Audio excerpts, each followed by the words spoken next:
সুপ্রিয় দর্শক, আজকে আমরা যে পেশেন্টটা দেখলাম সেটা হচ্ছে মোহাম্মদ লিটন। এর বয়স হচ্ছে 25 বছর। তো এই প্রচণ্ড যে সমস্যাটা হচ্ছে সেটা হচ্ছে পাইলসের প্রবলেম। এই পাইলসটা ওকে দারুণভাবে কষ্ট দিচ্ছে। 3 মাস যাবত ও খুব কষ্ট পাচ্ছে। এর সাথে হচ্ছে প্রফিউজ ব্লিডিং, খুব বেশি রক্ত পড়ছে।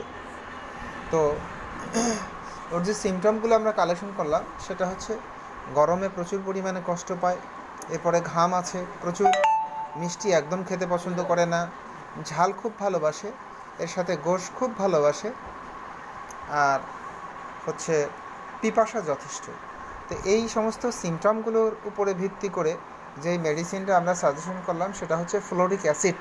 কিন্তু আপাতত আমরা ফ্লোরিক অ্যাসিড না দিয়ে তাকে আপাতত আমরা দিচ্ছি স্কিউলাস হিপ।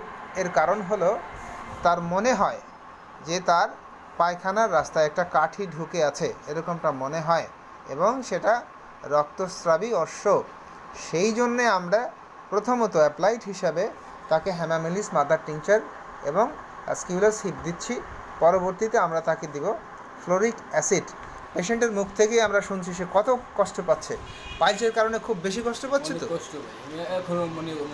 এখনো আমার অনেক কষ্ট, এখনো অনেক কষ্ট হচ্ছে, চিল্লাইছে মানে সকালে চিল্লায় চিল্লায় কাঁদতে হয়েছে, এরকম অবস্থা না? আচ্ছা আচ্ছা, মানে পরিবারের সবাই এই বিষয়টা নিয়েও খুবই উদ্বিগ্ন, তাই তো? কেউ দিক না ভাই, আমি নিজেটা নিজেই ভাই, নিজেরটা নিজেই খুব মানে কষ্ট পাচ্ছ। ভাই। আচ্ছা আচ্ছা, ঠিক আছে ঠিক আছে, আমরা দেখছি কত তাড়াতাড়ি তোমাকে সারিয়ে তোলা যায় ইনশাআল্লাহ।